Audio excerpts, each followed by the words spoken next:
Bueno, acá hay un primer problema, este es un problema sencillo, como más o menos como para que entendamos lo que es el rendimiento de un transformador, donde los datos de esto nos dice que hay un transformador de 250 volt-ampere que trabaja a plena carga con un factor de potencia de 0,7, ¿sí? Nos dicen cuánto valen las pérdidas del hierro y nos dicen cuánto valen las pérdidas del cobre. Entonces, la pregunta es ¿cuál es el rendimiento del transformador? Bueno, entonces, el rendimiento del transformador, recuerde que si tomamos como una caja negra el transformador, yo acá tengo la potencia de salida o suministrada, y acá yo tendré una potencia de entrada. Bueno, un rendimiento siempre se define como la potencia de salida sobre la potencia de entrada, ¿no es cierto? Entonces, la potencia de salida suministrada en este caso son justamente lo que nos dice acá, que serían los 250 volt-ampere. Pero estos 250 volt-ampere hay que tener en cuenta con la potencia, factor de potencia que tenga, el 0,7. Entonces, los 250 por el coseno phi te da 175 vatios. ¿Ok? O sea que acá está entregando 175 vatios. Y luego, la potencia de entrada, que es la que tomaría de la red, tiene que proveer tanto la potencia de los 175 vatios como las pérdidas que tiene este transformador, que son las pérdidas de hierro más las pérdidas del cobre. ¿Está? Entonces, de esa manera, la potencia que tiene que entrar de la línea a este transformador tiene que ser la potencia que entrega acá más todas estas pérdidas. Bueno, sumamos y sacamos el rendimiento y nos da 0,87. Estas máquinas, como ustedes ven, son una de las máquinas más perfectas que existen. No tienen partes móviles, de eso es una de las principales. Y todos los rendimientos que tiene son realmente bastante elevados. Lo que sí, el transformador, a medida que nosotros vamos achicando el valor del factor de potencia, la curva de rendimiento del transformador la pueden ver cómo varía, ¿no? O sea, acá, cuando está con coseno phi muy bajos, la curva del rendimiento apenas llega como máximo a un valor del 70%. Pero a medida que el coseno phi va aumentando, el rendimiento va tomando ya los valores mucho más altos. Bueno, ese es como un primer problema para que cerremos un poquito el tema este. Acá hay un segundo problema. Todos los problemas que vamos a plantear para esto están bajo este tipo que están acá resueltos ya en el PDF. Así que no tienen por qué copiarlos, pero sí entenderlos bien para que no tengan problemas cuando demos problemas similares en los parciales. Acá tenemos otro problema que dice que hay un transformador de 100 kVA, tensión es un transformador reductor, como ustedes están viendo, de 3000 a 220, trabaja a 50 Hz, tiene 100 espiras en el secundario, y estamos por suponer que el transformador es ideal. ¿Qué significa un transformador ideal? Bueno, que no tiene pérdidas. O sea, que no hay pérdida en el hierro, no hay pérdida en el cobre, eso significa un transformador ideal. Bueno, la intensidad de corriente primaria y secundaria a plena carga, nos dice que calculemos.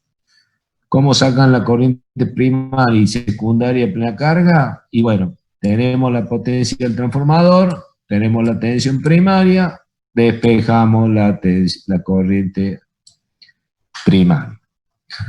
¿Cómo sabemos que este transformador tiene 3220, sacamos la relación de transformación. Y evidentemente aplicamos la reglita esta de la relación de transformación del transformador y sacamos la corriente secundaria. Luego, nos piden el flujo máximo del circuito magnético. Bueno, la fórmula de la tensión inducidas es igual, como está puesta acá,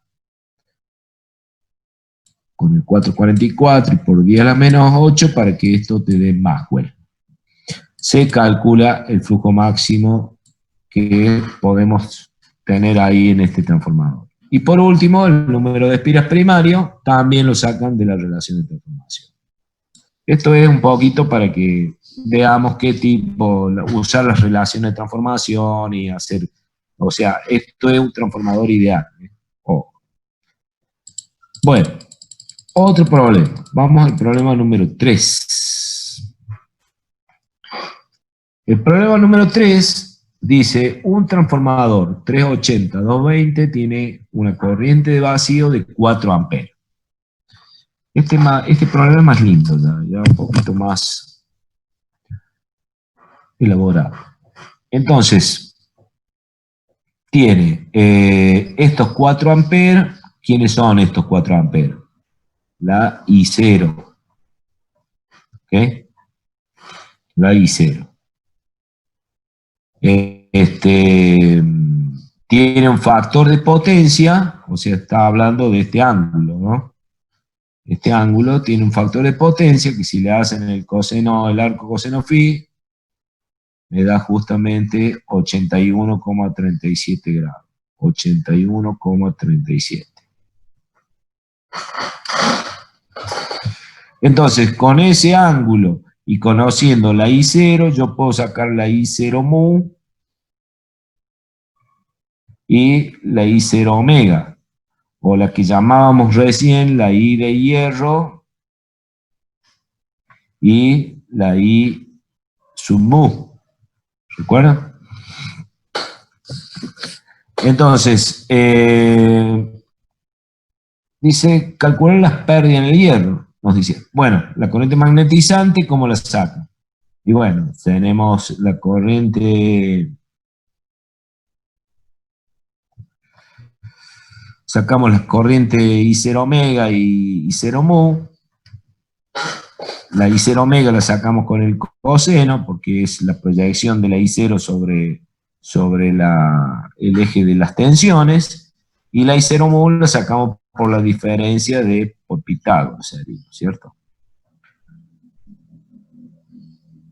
Más abajo nos pide también que calculemos la corriente primaria cuando en el secundario circulan 3 amperes con coseno phi 0,9. ¿Ok? Nos dice que calculemos la I sub P. La I sub P.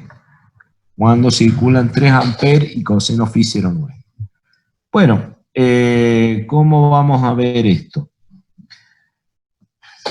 Primero, tenemos que pensar que la potencia que se pierde, no, este es el B, la potencia en el hierro. Ah, esta no la calculamos todavía, la pérdida en el hierro. Ah, este punto, pérdida en el hierro. Bueno, ¿cómo sacan las pérdidas del hierro? Directamente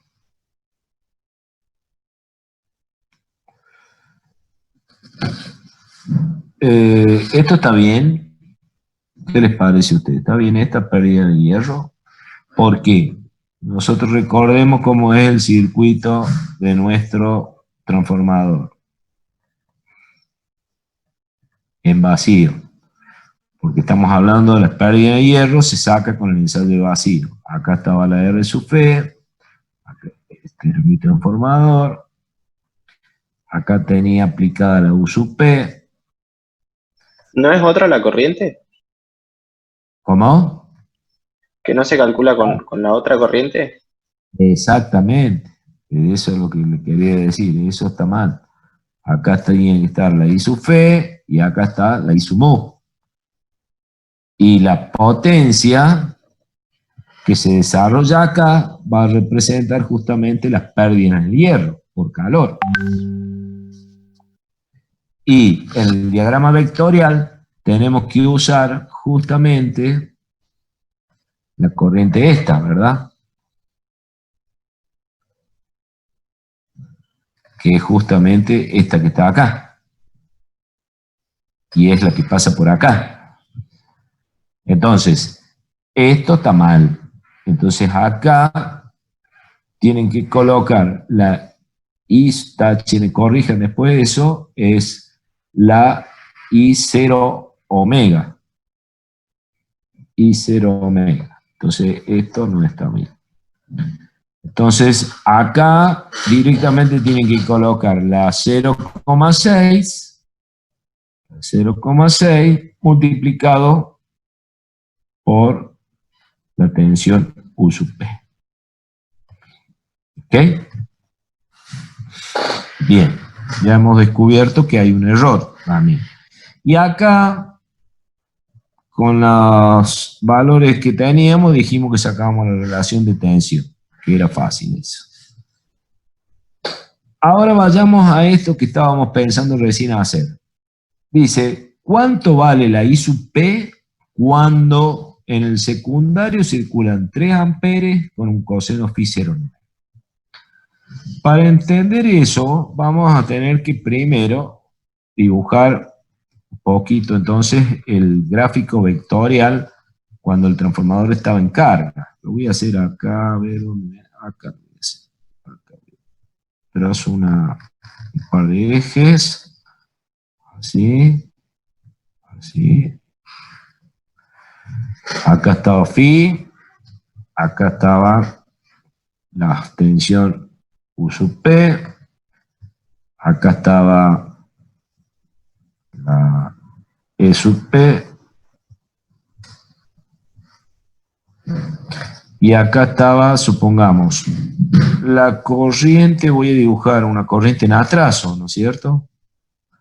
La corriente IS en el secundario, que tiene un ángulo, justamente un ángulo, que será el arco coseno de 0,9. Esta corriente es la que vale 3 amperes. Entonces, acá tenemos la corriente I0,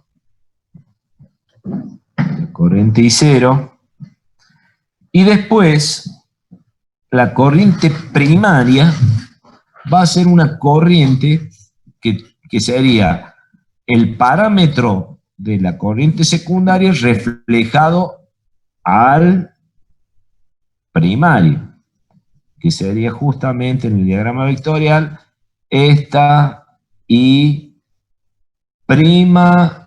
S, o sea, corriente secundaria reflejada al primario.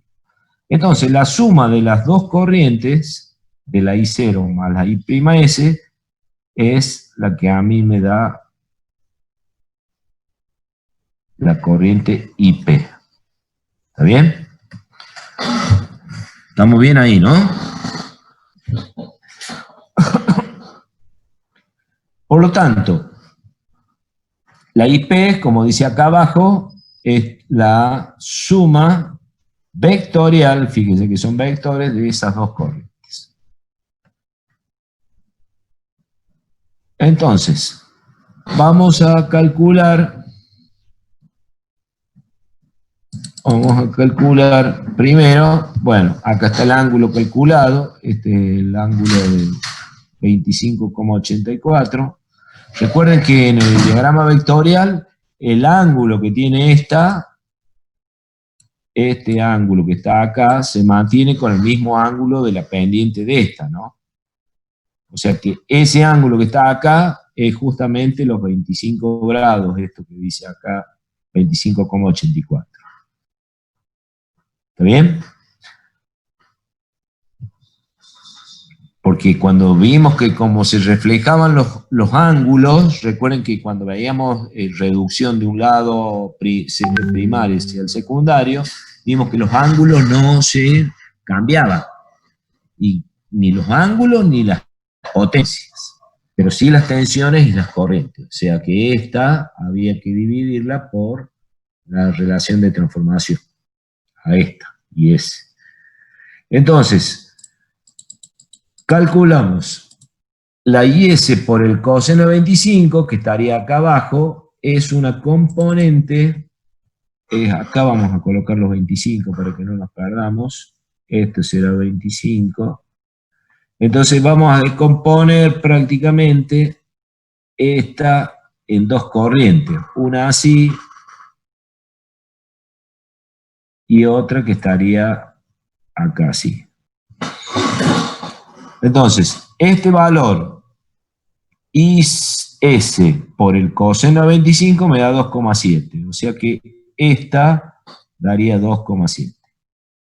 Y esta por el seno me daría 1,30. O sea que esta da 1,30. Son dos componentes, porque tenemos que sumar vectorialmente, por eso estamos haciendo todo esto. Pero a su vez tenemos que llevarla, reflejar esa y convertirla en prima. O sea que una I secundaria, I' S, es la IS dividido R. Entonces lo único que tenemos que hacer es dividir estos dos valores que acabamos de encontrar, esta y esta, por la relación de transformación, que son estos dos. Y obtenemos 1,57 y 0,75. Pero estas ya están del otro lado en el diagrama vectorial. O sea, estamos hablando de acá. Acabamos de hacer, entonces, voy a borrar acá, así, y voy a dibujar acá una componente así vertical y una componente horizontal. Hemos descompuesto la I'(S) a través de la relación por el coseno y la relación de transformación en dos componentes que son las que acabamos de sacar, que son estas dos. 1,57 para la que tiene coseno, 1,57 y 0,75. Esta tendrá 1,57 y esta tendrá 0,75. ¿Sí? Bueno, cuando ya tenemos estas dos componentes, la única que nos falta es descomponer estas dos, esta también, la I0. La I0, esta la descomponemos en la que ya sabemos que es la I sub mu y la I sub phi.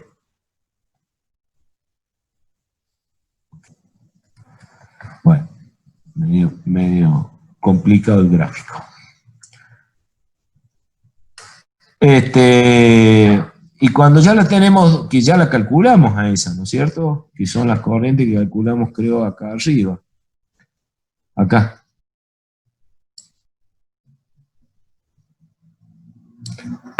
Una vale 0,6, la que está en dirección vertical, y 3,95 la horizontal. Y bueno, sumamos las componentes. ¿Dónde estoy? Acá. Sumamos entonces la 1,57 y la 1 y la correspondiente a I0 omega, la I0 mu y la 0,75. Calculamos, sacamos la raíz cuadrada y encontramos el valor de la I sub p, que sería justamente el valor de este vector que está acá. ¿Sí? Sumado con sus coordenadas correspondientes. Y ese es el valor de la corriente que va a circular en el primario de nuestro transformador cuando en el secundario circulen 4 amperes con factor de potencia 0,15. ¿Está bien? ¿Alguna pregunta con eso?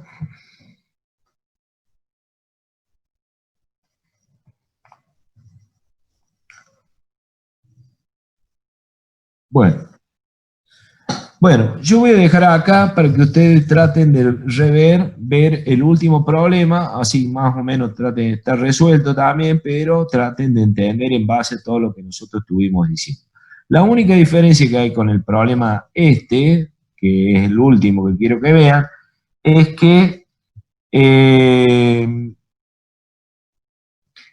que acá dice que este problema, lo leo para que darles una ayuda, tiene una potencia de 1000 kVA, este transformador.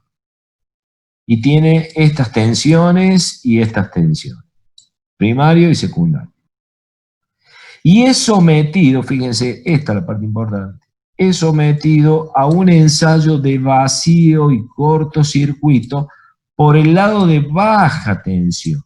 O sea, es un ensayo que dijimos que se lo puede hacer desde cualquiera de los dos lados al ensayo. Pero esta vez, en vez de hacerlo del lado primario, como hacíamos recién los ensayos, donde poníamos los instrumentos desde el lado primario, ahora los instrumentos los vamos a colocar del lado secundario. Entonces, lo único que hay que tener en cuenta, cuando vayan a hacer las reducciones, que ahora hay que reducir, en vez de primario y secundario, ahora van a reducir todo lo que tienen en el primario, lo van a llevar al secundario, para poder calcular. Y lo único que hay que tener, por ejemplo, recuerden que, supongamos, antes una resistencia primaria llevada al, mejor dicho, antes era al secundario. A ver, voy a borrar. Una resistencia secundaria llevada al primario, teníamos que agarrar la resistencia del secundario real y multiplicarla por la relación al cuadrado. Pero eso era cuando hacíamos el ensayo desde el lado primario. Ahora vamos a tener que hacer al revés. Vamos a tener que llevar las resistencias primarias, llevarla al secundario, o sea, con 2'. ¿Y qué teníamos que hacer? Justamente a la inversa lo que hacíamos con el otro. Era, si antes multiplicábamos, ahora vamos a dividir por la relación al cuadrado. ¿Sí? Por ejemplo, les doy este parámetro, pero todos los demás parámetros hay que hacer justamente a la inversa. Así que... ¿Y en corriente entonces multiplicaríamos o no? Claro. Tienen que hacer a la inversa lo que hacían con el otro. Antes la corriente secundaria dividíamos por la relación de transformación. Ahora la tienen que multiplicar. Bueno, ¿estamos? Le dan una mirada y charlamos sobre esto la próxima clase. Chicos, que tengan buen día. Gracias por aguantarme. Profe, una consultita. ¿Tiene alguna fecha aproximada para el segundo parcial? Y estamos casi seguros que va a ser la última semana de clase o la que sigue a lo sumo, pero no más de eso. O sea que estamos ahí en esas fechas aproximadas. La última semana de clase, ¿cuál es? Es la fecha del 10...